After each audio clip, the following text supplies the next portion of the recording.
C'est une révolution de notre système de retraite que nous promet le gouvernement, mais pas pour tout de suite.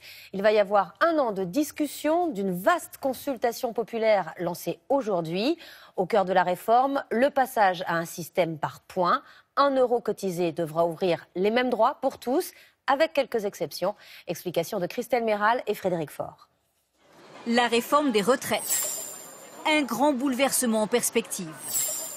Un chantier à haut risque, car le système actuel sera remis à plat. Terminé les différents régimes pour les salariés, fonctionnaires, indépendants et agriculteurs. Les différents régimes pourraient être fondus en un système universel de retraite.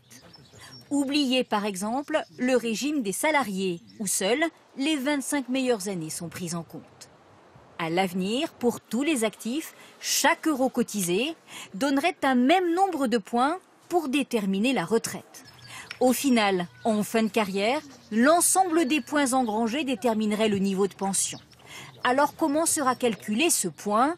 Il serait réévalué tous les ans. Il faut prendre en compte le nombre de retraités, l'espérance de vie, la situation économique, la croissance, l'emploi. Et puis donc là, on peut calculer la valeur du point. Mais il y a quand même une incertitude, c'est qu'on ne connaîtra le montant réel de sa pension qu'au moment où on va liquider ses droits. Et ce sera la situation économique à ce moment-là qu'il faudra prendre en compte pour savoir quel sera le montant de sa pension. Reste la question des plus aisés, 200 000 à 300 000 personnes. Leur pension universelle pourrait être plafonnée et complétée par une retraite privée. Le gouvernement lance une consultation nationale sur Internet. Chacun est invité à donner son avis.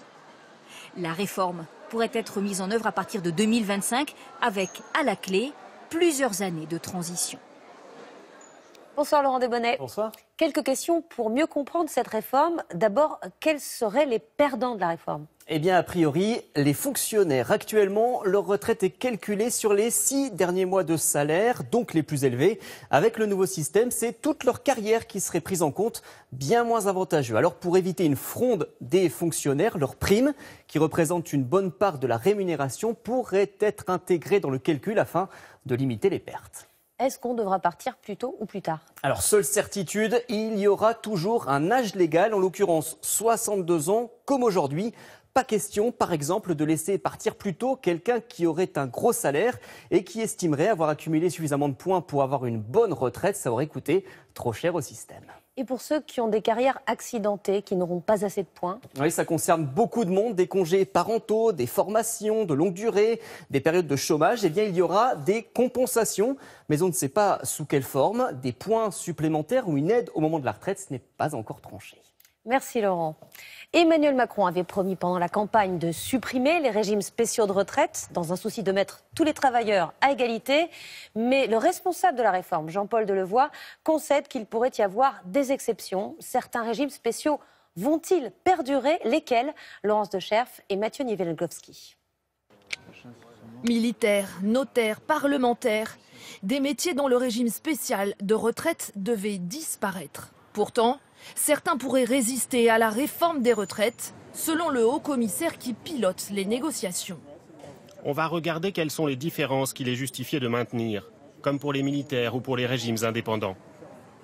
Garder quelques exceptions parmi plusieurs dizaines de régimes spéciaux existants. Départ à la retraite plus précoce, souvent moins de 60 ans, durée de cotisation plus courte ou pension supérieure. 3 millions de retraités environ en bénéficient contre 13 millions pour le régime général. Des exceptions que le président de la République voulait voir disparaître, comme annoncé le 15 avril dernier. En nous donnant 10 ans, c'est d'avoir un système beaucoup plus transparent, équitable, où, selon des règles qui seront définies par la concertation, parce que... Public-privé. Public-privé. Plus de régimes spéciaux. Plus de régimes spéciaux. Pour l'opposition, Emmanuel Macron ne tient pas ses engagements.